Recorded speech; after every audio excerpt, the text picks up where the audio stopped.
Hello, everybody. Candlelighting time this evening is 6 p.m.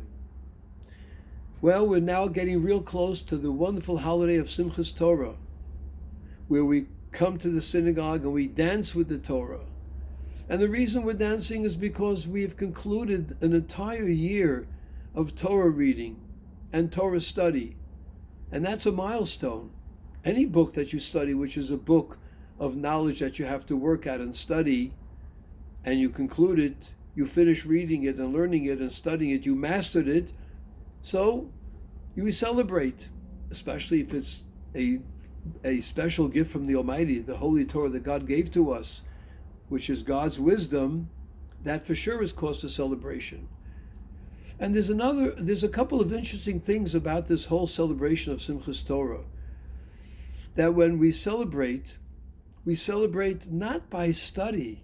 You think that when you're going to celebrate a book of knowledge, especially God's wisdom, you would celebrate by reviewing the Torah, going to hear great rabbis give lectures and deep sermons on the Torah. Instead, the Torah is wrapped up, the Torah is all closed up.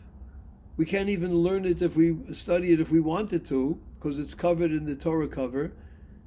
And we're dancing by jumping up and down with our feet, which is the furthest thing away from our brain.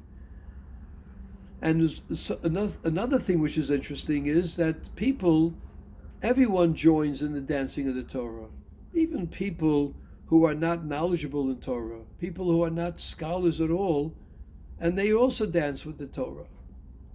And we can understand the reason for this by looking at the very first word of the Torah. The word Bereshis, which is in the beginning, talks about God's creation.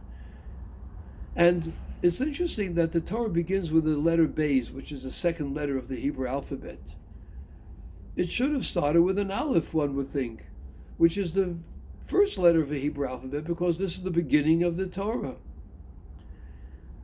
So the Rebbe explains that there's two parts to the Torah. There's the intellectual part of Torah, and there's the godliness of Torah.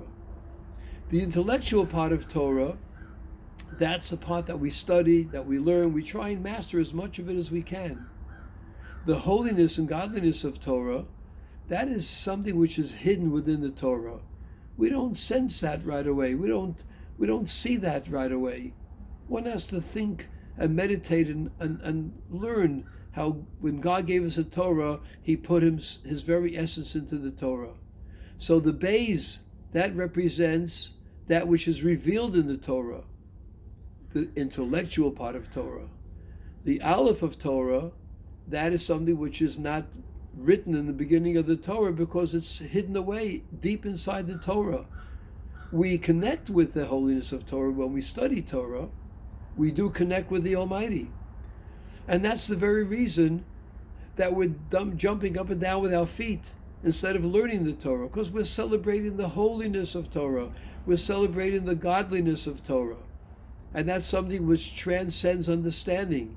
It's above and beyond our comprehension. That's why we dance with our feet, to show it's so far away from our brains. And for that reason, everyone can dance with the Torah. Because when it comes to the intellectual part of Torah, there we have differences of one Jew to another. Some know more, some know less.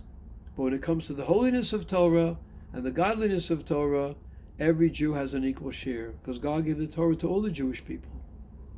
So let's hope that as we enter into the holiday of Simchas Torah, and we get all excited about the Torah, and we try to feel and remember how God gave us this Torah, that it's God's Torah, and we're dancing with joy, we're dancing with simcha, which is why it's called Simchas Torah. Let us hope that from the dancing of the Torah, we'll dance right into the redemption with the coming of Mashiach, and that should be very, very soon.